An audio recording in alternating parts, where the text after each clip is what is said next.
읽어보도록 하겠습니다. 여러분들 이렇게 우리 어렵게 시간을 이렇게 내셨는데 어떻게 한번 읽어보셨는지 모르겠어요. 어렵죠? 이게 어려워요.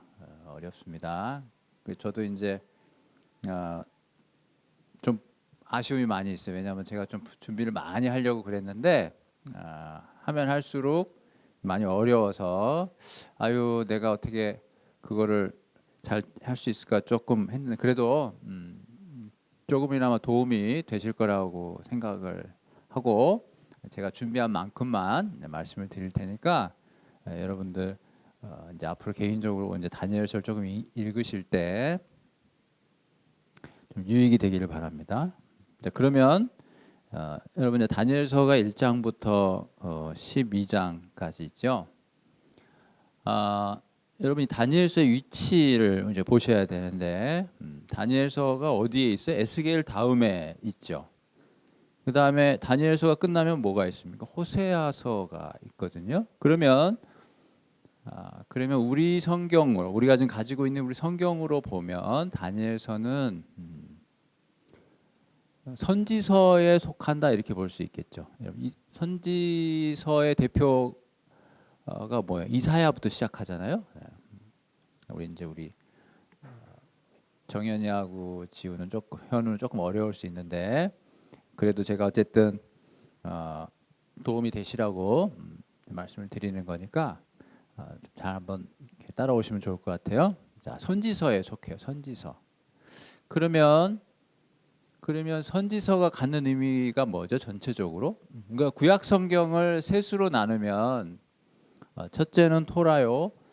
두 번째는 그 네비임이라고 하는 선지서. 그다음에 마지막으로 케투빔이라고 하는 성문서 이렇게 세 개로 나누어지거든요.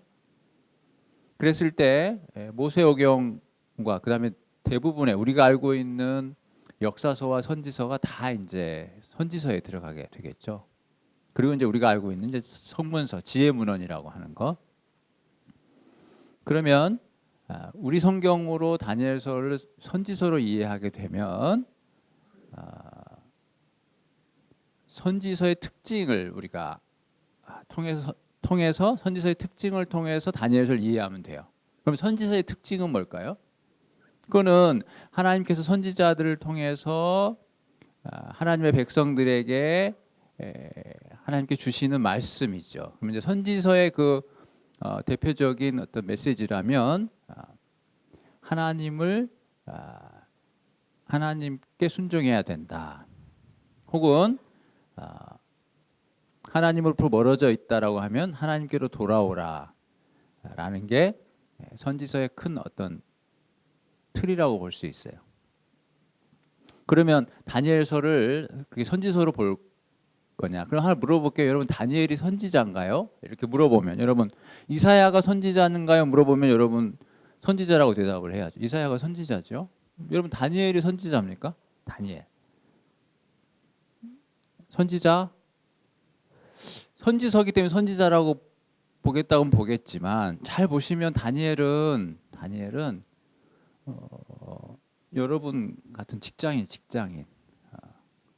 정부에서 일하는 직장인 정치 관료 왕실 근처에서 일하는 물론 이제 여기서는 술사다 이렇게 얘기를 하지만 보면 총리 중에 한 사람으로 발탁이 되잖아요. 그러니까 고위 관료죠. 고위 관료. 그러니까 선지자라고 보기보다는 저와 여러분 같은 일반 직업을 갖고 있는 성도라고 볼 수가 있어요. 그러면 히브리 성경에서 다니엘서를 이해하는 것은 성문서입니다. 성문서. 여러분 되게 딱딱한 것 같지만 여기에 중요한 이제 그 인사이트가 있어요. 우리가 다니엘서를 이해하는 중요한 이 창문을 뭘로 볼 거냐, 그게 되게 중요하거든요. 물론 스토리는 여러분들이 이제 읽어보시면 이제 다 아시겠지만, 그러면 성문서로 본다는 거죠. 히브리 성경은 다니엘서가 우리처럼 이 역사서에 선지서에 들어와 있지 않아요. 그러니까 시편, 잠언 욥기, 전도서 같은 이 성문서 쪽에 다니엘서가 들어가 있어요. 자, 그럼 이것이 의미하는 게 뭘까요? 다시 한번 물어볼게요. 자, 그러면 구약 성경을 셋으로 나누면 하나님의 말씀, 토라가 있고, 그 다음에 선지서가 있고, 성문서가 있어요. 그러면 이제 말씀은 이해했으니까 선지서는 뭘 얘기하는 거냐 하면 바른 신앙을 얘기해요. 바른 신앙. 그러니까 우상을 숭배하지 말고 하나님을 섬겨야 된다. 그것이 바른 신앙이다. 그런데 우리가 역사에서 보게 되면 늘 하나님의 선민들이 자꾸 엉뚱한 짓을 하죠. 우상을 숭배하고 하나님을 섬기지 않고, 그럴 때마다 선지자들이 나타나서 그 신앙은 잘못된 거다. 바른 신앙은 하나님만 섬기는 것이다. 이렇게 가르쳐줬단 말이죠. 그런 다음에 성문서인 케투브의 메시지는 뭘까요? 그렇게 얘기한다면, 그러면 선지서가 바른 신앙을 얘기한다면 성문서는 여러분 뭘 얘기할 것 같아요? 바른 삶을 얘기한다. 바른 삶을. 그러면 히브리 성경의 관점에서 다니엘서를 보고자 한다면 여러분 다니엘을 보면서 뭘 자꾸 보려고 그래야 돼요? 아, 성도는 어떻게 살아야 하는 것인가? 그 제가 딱딱하지만 이게 되게 중요하다고 얘기를 하는 거예요. 어떤 각도에서 보느냐에 따라서 해석이 틀려지잖아요. 그래서 제가 이제 오늘은 우리 성경에서 가지고 있는 선지서의 관점에서 다니엘서를 보기보다는, 물론 그런 요소가 없지 않아 있어요. 오히려 히브리 성경의 관점에서 다니엘서가 성문서에 들어있으므로 우린 다니엘서를 통해서 저와 여러분이 다니엘 같은 어떤 성도로서 직업을 가지고 있는 일반 일상을 가지고 있는 어떤 성도로서 이 시대를 어떻게 살아야 하는가, 성도로서 어떻게 살아야 하는가라는 관점으로 다니엘서를 한번 읽어보겠다. 같이 이제 이렇게 여러분과 읽어보겠다는 겁니다. 이 방향성이 되게 중요하거든요. 그래서 그렇게 말씀을 드렸고요.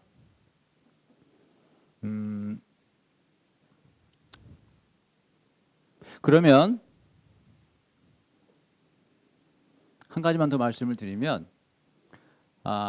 성문서에서 제일 중요한 키워드가 있다면 그게 뭘까요? 지혜문헌에서 다루는 것 중에 잠언, 전도서, 그 다음에 욥기도 마찬가지고, 만약에 오늘 다니엘서를 그런 관점에서 본다면 우리가 다니엘서에서 찾아야 되는 키워드가 하나 있을 수 있어요. 그게 뭘까요, 여러분? 그건 지혜입니다. 지혜. 왜냐하면 잠언도 지혜를 얘기하죠. 여호와를 경외하는 것이 지혜의 근본이다. 전도서도 지혜를 얘기합니다. 마지막 절에 결국은 여호와를 경외하는 것이 지혜다. 사람의 본분이다. 이렇게 얘기하죠. 욥기에서도 여호와를 경외하는 것이 지혜라고 분명히 선언을 해요. 그럼 여러분 다니엘서에서 그 맥이 있겠냐? 있지요. 여러분 읽어보셨나요? 그러면 마지막 장 12장에 가게 되면 지혜를 얘기해요. 지혜 있는 자는 12장 3절이죠. 12장 3절. 다니엘 12장 3절에 지혜 있는 자는 하늘의 별과 같이 빛날 것이요 많은 사람을 옳은 대로 돌아오게 한 자는 궁창의 빛과 같이 빛날 것이요 많은 사람을 옳은 대로 돌아오게 한 자는 별과 같이 영원토록 빛나리라. 지혜란 말이 나와요. 그럼 거기서 지혜 있는 자는 누구를 가리킬까요? 12장 3절에서 많은 사람을 옳은 대로 돌아오게 하는 자가 지혜로운 자예요. 자, 그럼 여러분 이제 여기서 우리가 이제 한 가지 이제 메시지를 들었네요. 자, 우리가 우리가 지혜로운 자가 돼야 되죠. 특별히 그 다니엘서 12장 3절을 통해서 우리가 배워야 되는 지혜는 뭘까요? 누가 지혜로운 자라고요? 누군가를 옳은 대로 돌아오게 하는 거, 그게 지혜예요. 지혜. 그러니까 단순히 머리가 좋다, 뭐 이런 거 말고 누군가를 할 수만 있다면 많은 사람을 옳은 대로 돌아오게, 옳은 곳이 옳은 데가 어디예요? 예수 그리스도죠. 예수 그리스도. 복음이죠, 복음. 그러니까 누군가를 복음으로 돌아오게 하는 거. 그게 지혜다, 지혜. 제가 이제 연초에 이렇게 이제 우리 부모님도 모시고 제가 부족하지만 같이 이렇게 한 해를 바라보면서 우리가 이제 다니엘서를 보게 되었는데, 여러분 우리 가족 모두가 다 지혜로운 자가 되었으면 좋겠다, 그런 바람이 다니엘서를 읽으면서 드는 거예요. 그러면 그게 지혜가 뭐냐? 많은 사람을 옳은 대로 돌아오게 하는 거. 저와 여러분이 물론 이제 환경이 다르죠. 다르죠. 환경이 다르죠. 환경이 다르지만 각자의 위치에서 옳은 대로 돌아오게 하는 일. 그럼 여러분, 옳은 대로 돌아오게 하는 방법이 뭐가 있을까요?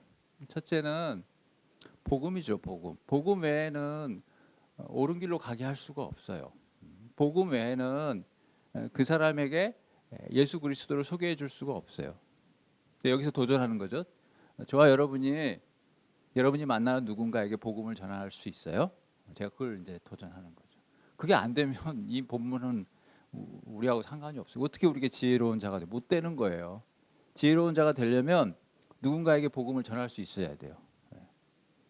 만약에 자신이 없으면 지금부터라도 기도하시면서 내가 하나님 말씀을 전할 수 있는 사람이 되려고 노력하셔야죠. 말씀을 많이 보셔야 되고 기도하셔야 되고. 그 다음에 또 하나는 누군가를 옳은 대로 돌아오게 하려면 그 사람에게 사랑을 베풀 수 있어야 돼요. 그러니까 말로만 예수님을 소개하는 데서 그치면 안 되고, 그 사람이 실제로 회개하고 복음으로 돌아올 수 있도록, 하나님께로 돌아올 수 있도록 우리가 모든 면에서 섬겨줘야 돼요. 이 모양 저 모양으로. 때로는 말로, 때로는 대접을 통해서, 때로는 중보기도를 통해서 도와줘야 돼요. 내가 말로 복음을 전했으니까 이제 네가 믿든지 말든지 네가 알아서 하는 거야 라고 하는 게 아니라, 여러분 신앙이 쉽게 되지 않잖아요. 배려해주고 또 그 사람을 안내해주고 또 신앙생활 잘 할 수 있도록 이 모양 저 모양으로 도와줄 수 있는 사람, 그게 옳은 대로 돌아가게 할 수 있는 역량이에요. 그러면 저와 여러분이 그런 사람이 되려면 어떻게 해야 되겠어요? 제가 도전하는 겁니다. 바라기는 우리가 믿음에 성숙한 사람이 되어서 많은 사람을 옳은 대로 돌아오게 할 수 있다면, 여러분 이 세상을 가진 것하고는 비교가 안 되는 영광이 있어요. 거기 뭐라고 써 있습니까?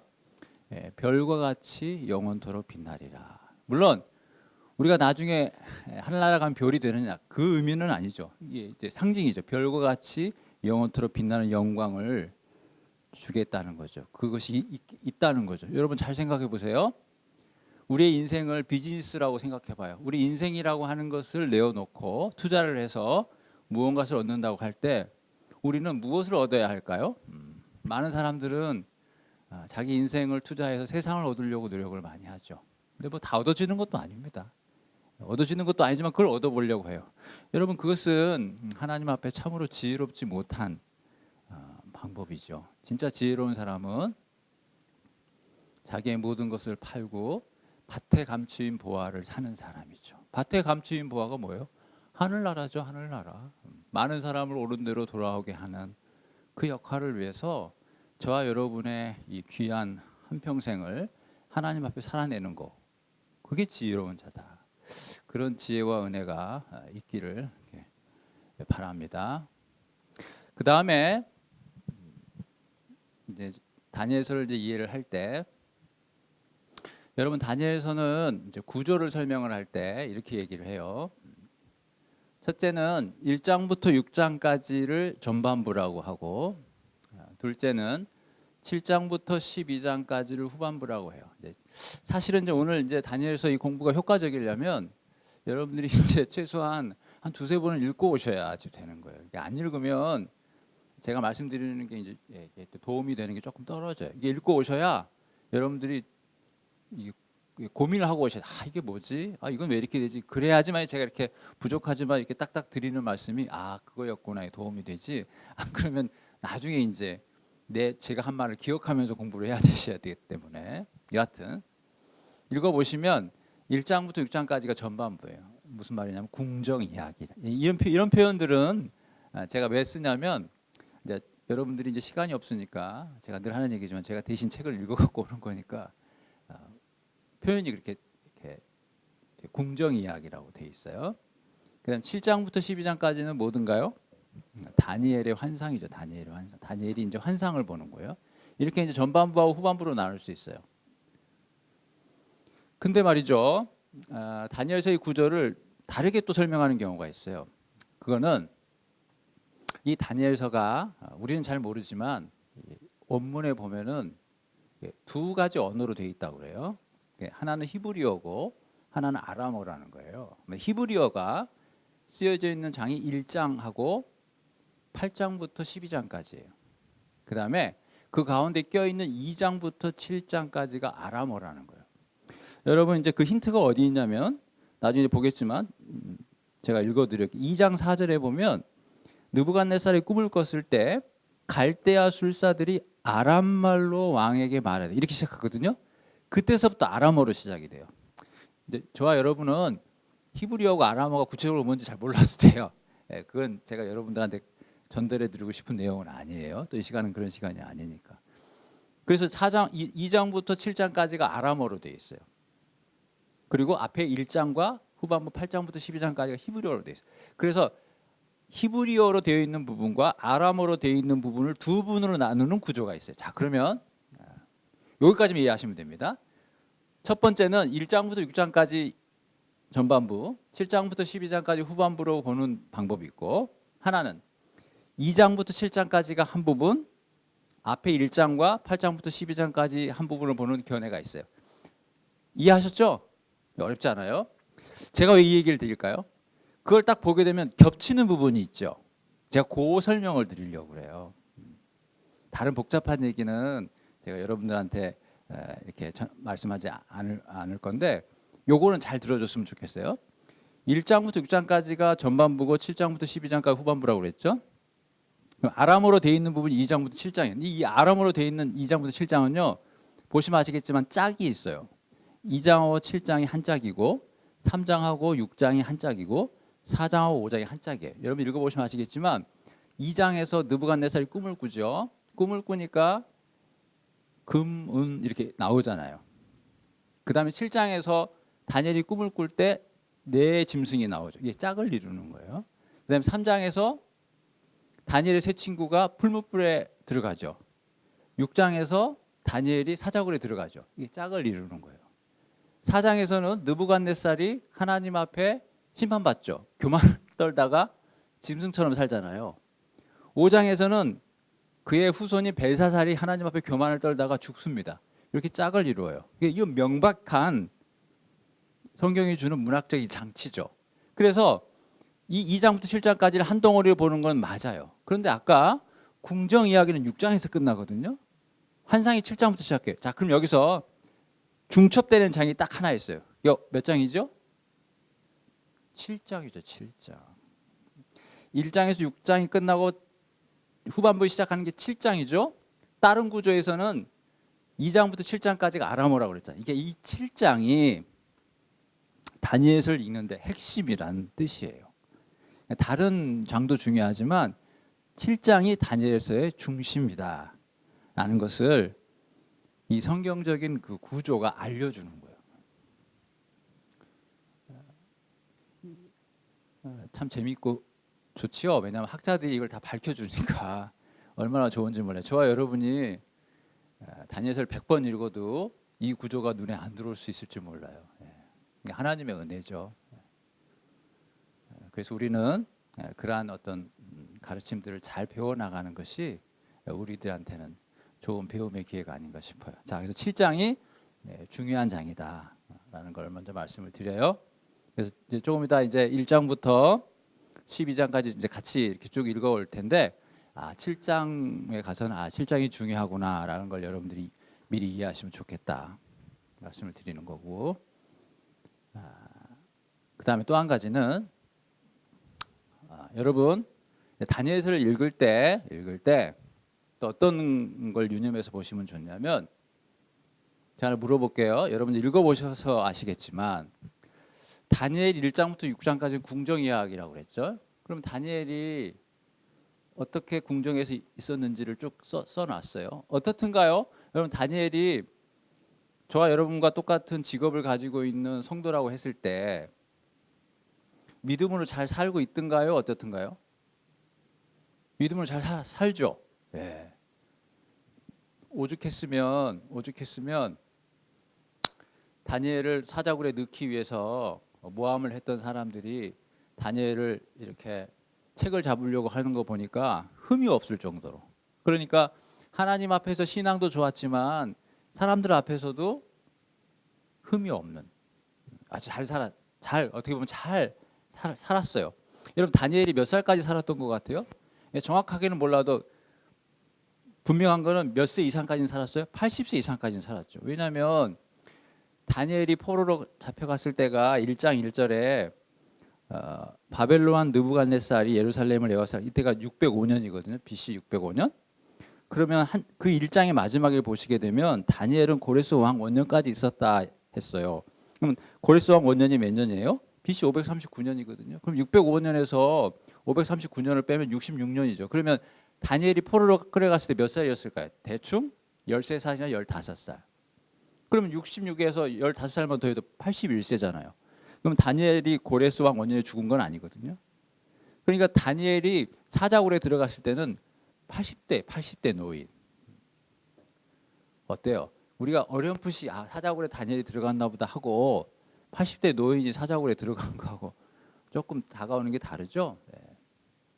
제가 무슨 말씀을 드리려고 그래요? 다니엘은 평생 하나님 앞에 말씀으로 기도로 잘 살았어요. 세상 앞에서도 부끄러움 없이 잘 살았어요. 근데 그 나이 80이 되어서 이제 인생의 종반을 앞에 얼마 안 뒀는데 모함을 받아 사자굴에 들어갔다고요. 뿐만 아니라 나중에 보겠지만 7장부터 다니엘이 환상을 보죠. 환상을 보게 된 나이가 몇 살이었을까요? 그러니까 이렇게 얘기하면 여러분 성경을 볼 때 몇 년이 되게 지겨운 표현이 아니라 우리로 하여금 성경을 시원하게 해주는 단서가 된다는 거예요. 제가 계속 유도하는 건 여러분 성경이 정말 여러분 가까이 하셔야 되고 가까이 하는 것이 너무나 우리에게 영적으로 도움이 되고 실제로 재미있고 유익하다는 걸 제가 이렇게 힌트를 주려고 자꾸 이렇게 말씀을 드리는 거거든요. 그냥 딱딱하게 나는 역사에 관심도 없는데 몇 년 그게 아니라 그게 있어야 성경이 눈에 들어온다니까요. 제가 다시 말씀드릴게요. 다니엘이 환상을 보잖아요. 7장부터 8장 환상 보고 9장에 기도하고 10장부터 12장까지 마지막 환상을 봐요. 그때 주로 다니엘이 환상을 봤던 때가 언제일까요? 인생의 후반부입니다. 인생의 후반부. 그게 뭘 의미할까요? 제가 아까 말씀드렸잖아요.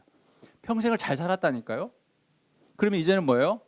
이제 하나님 앞에 인정받고 싶고 이제 좀 쉬고 싶을 나이잖아요. 그런데 하나님 환상을 보여줘요. 근데 그 환상의 메시지가 뭘까요?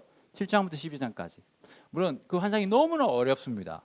제가 그래서 오늘 7장부터 12장까지 할 때는 중간중간에 제가 설명을 못 드리는 장이 있어요. 왜냐하면 제가 좀 나름대로 오랜 시간을 봤는데도 무슨 말인지 모르겠어요. 제가 모르는 얘기를 어떻게 하겠어요. 그 부분들은 나중에 잘 메모했다가 이 교회에서 목사님이 잘 가르쳐 주시면 그때 잘 배우시면 돼요. 그 대신에 전체적으로 무슨 얘기를 하는지는 제가 알려드릴 거예요. 네. 또 하나 제가 그렇게 안 하는 이유는 지금도 학자들끼리 합의가 안 됐기 때문에 그래요. 학자들끼리 합의도 안 된 내용을 제가 어떻게 옮기겠어요. 그렇다고 이런 학자가 이런 얘기를 여러분들 하면 저 나중에 정현이한테 욕먹습니다. 그렇게 어려운 얘기를 뭐하러 하냐고. 도움이 안 돼요. 그래서 제가 옮기지는 않는 겁니다. 그러나 문맥의 흐름상 무슨 뜻인지만큼은 제가 알려드릴 거예요. 자, 그래서 7장부터 12장까지 다니엘이 환상을 보는데 이 환상을 통해서 꽤 긴장이죠. 하나님이 도대체 무슨 얘기를 할까요? 다니엘한테. 여러분 왜 다니엘이 환상을 봐요? 이때 당시는 이방 나라의 포로로 잡혀갔죠. 소위 말하자면 이제 선지자가 없어요. 그러니까 다니엘이 직접 환상을 보는 거거든요. 하나님이 직접 환상을 통해서 알려주는. 이제 이걸 나중에 이제 묵시라고 하는데 그건 제가 좀 더 설명을 드려요. 자, 어쨌든 다니엘이 환상을 쭉 보는데 하나님께서 환상을 통해서 다니엘에게 알려주고자 하는 그 메시지가 뭘까요? 그게 중요하거든요. 환상의 내용이 뭘 가리킨다 이런 것도 중요하지만 그럼 하나님은 도대체 다니엘에게 무슨 얘기를 하고 싶은 거냐 이 말이에요. 여러분 진짜 그게 궁금하죠? 전 진짜 궁금했는데. 네, 궁금하죠. 도대체 하나님은 환상을 통해서 다니엘에게 무슨 말을 하고 싶은 거냐, 무슨 말을. 근데 보면 알겠지만 다니엘이 그 환상을 듣고 환상 속에서 천사들이 가브리엘이라는 천사가 설명하는 걸 듣고 다니엘이 마음이 시원해해요? 분위기상? 아니죠. 머리 아파해요. 또 하나 재밌는 거. 다니엘은 남의 꿈은 해몽을 하는데 자기 꿈은 해몽을 못해. 신기하죠. 전반부에서 궁정 이야기에서 느부갓네살 왕이 꿈을 꾼 거를 다니엘이 다 해석을 해줍니다. 근데 본인이 환상을 본 거는 해석을 못해요. 왜 그럴까요? 그거 좀 이상하지 않아요? 전 이상하던데.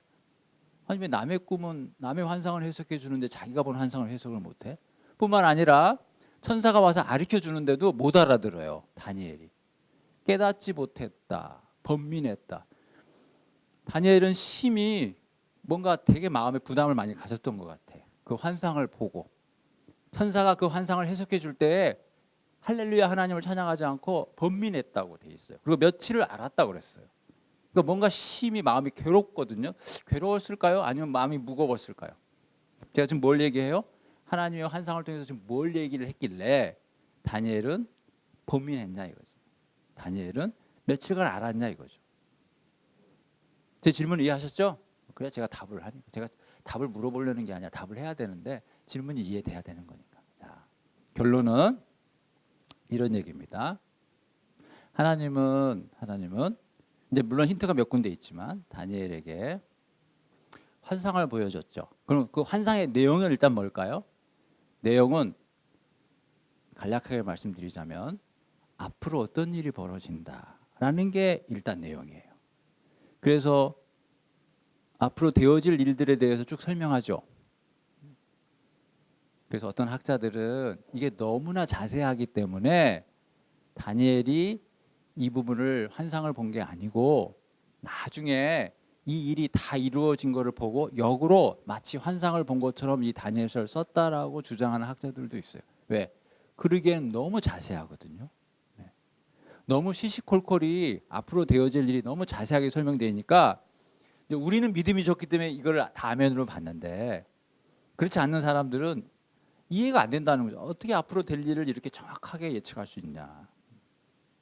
그만큼 자세하게 앞으로 되어질 일을 설명해 준 게 다니엘의 환상이에요. 그것뿐일까요? 또 한 주제가 있죠. 그게 뭘까요? 종말에 대한 얘기예요. 종말. 마지막 때에 관한 얘기를 환상을 통해서 다니엘에게 알려줍니다.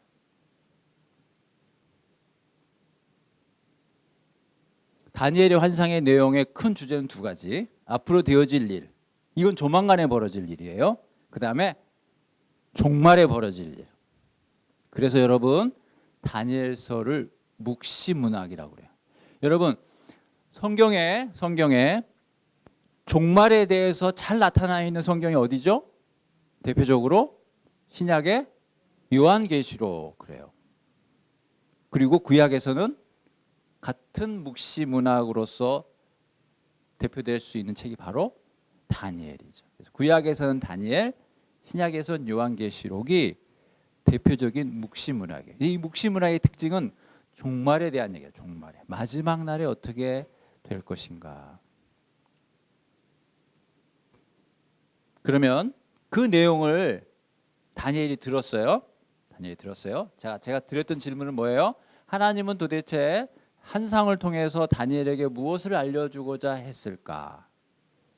그 얘기를 설명하기 위해서 일단 내용을 설명했습니다. 그럼 다니엘은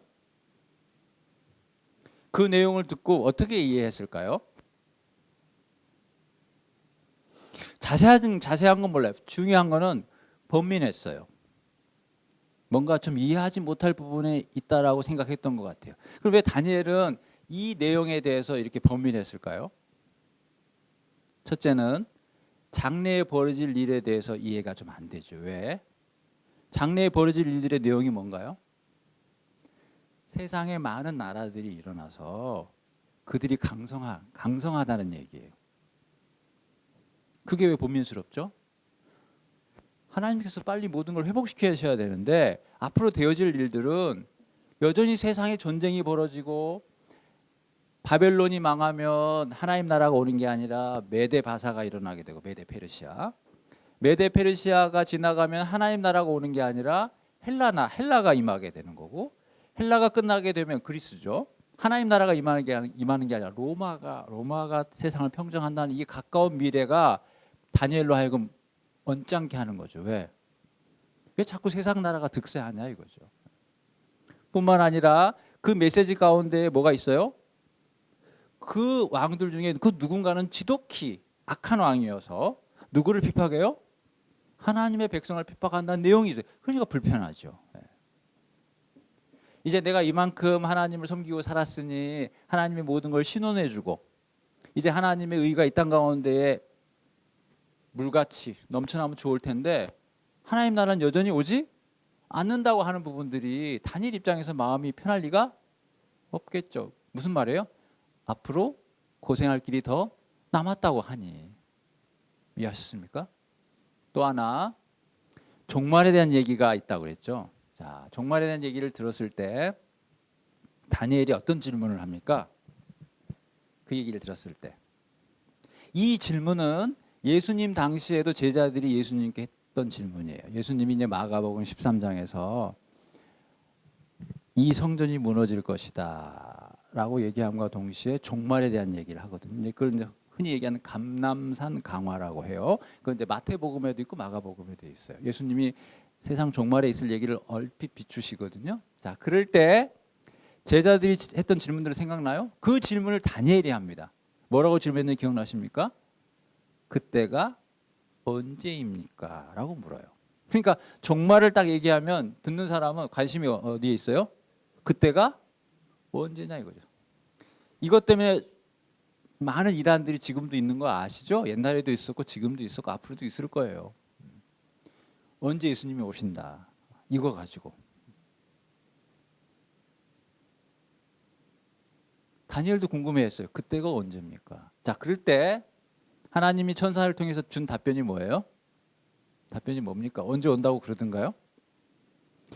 날짜가 있던데 뭐 날짜 한번 불러볼까요?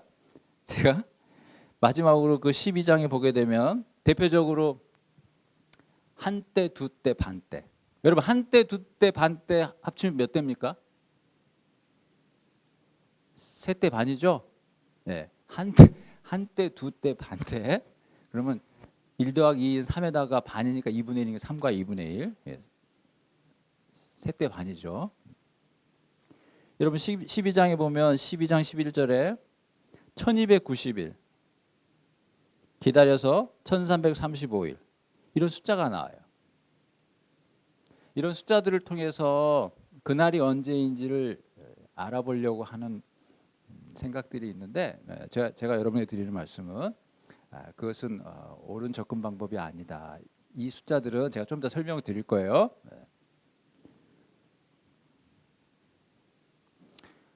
이 숫자들이 있지만 이 숫자들은 그때가 언제인지를 가르쳐 주는 것이 아니다 하는 거예요. 그러면 다니엘이 그렇게 궁금해했던 거, 더 나아가 하나님이 다니엘의 환상을 통해서 알려주고자 했던 메시지에 대한 내용은 뭘까요? 그게 이제 마지막 장 12장에 나타나 있는데 한번 여러분 찾으실 수 있는 분은 찾으셔도 돼요. 12장 보시게 되면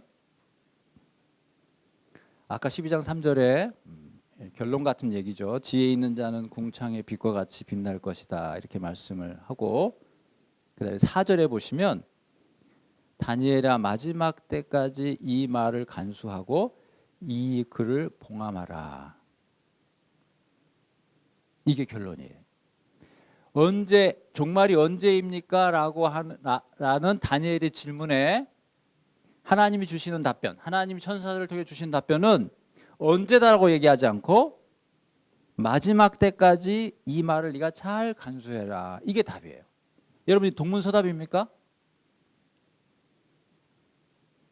여러분 예수님 당시에 제자들이 이렇게 물었어요. 언제 예수님 그날이 옵니까? 라고 했을 때 예수님이 준 답변은 그날은 아버지 외에는 아무도 모른다라고 얘기하면서 뭘 얘기해요? 깨어 있으라 그렇게 얘기하죠. 똑같습니다. 언제 종말이 옵니까에 대한 하나님의 응답은 깨어 있으라예요. 깨어 있으라. 동문서답이 아니죠. 깨어 있는 게 종말을 준비할 수 있는 유일한 답이라는 걸 얘기하는 거예요. 그 날짜를 아는 게 중요한 게 아니라. 편하게 얘기해 볼까요? 그 날짜 알면 어떡할 건데요? 여러분 그 날짜 아시면 어떡하실 거예요? 그 전날까지 막 놀다가 그날 회개하실 거예요? 이거는 참으로 죄악된 인간의 이성에서 나오는 생각이죠.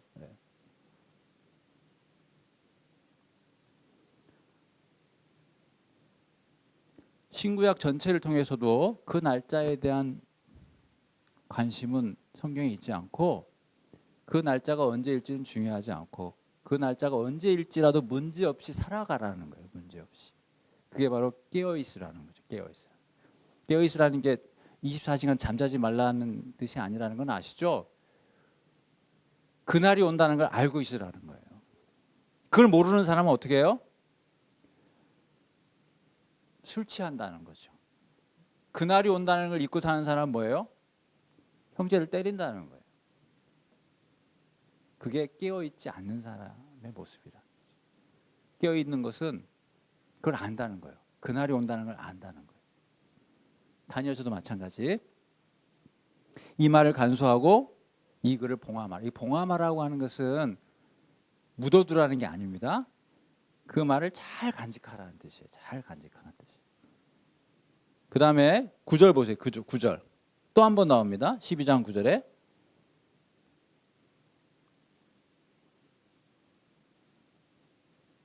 그거 보세요. 12장 6절에 보세요. 그 중에 하나가, 이게 이제 천사거든요. 그 중에 하나가 세마포 옷을 입은 자, 이것도 천사거든요. 곧 강물 위쪽에 있는 자에게 이르되, 그러니까 천사가 천사에게 물어보는 거예요. 이 놀라운 일의 끝이 어느 때까지인가? 천사들도 관심이 많았던 것 같아. 그랬더니 7절, 내가 들은즉 하는 말이 반드시 한때 두때 반때를 지나서 성도의 권세가 다 깨지기까지, 그러니까 한때 두때 반때가 지나면 끝난다, 이렇게 얘기해요. 그래서 여기서 한때 두때 반때를 예측해서 그 날짜를 알려고 하는 것은 어리석은 거라고 말씀드렸어요.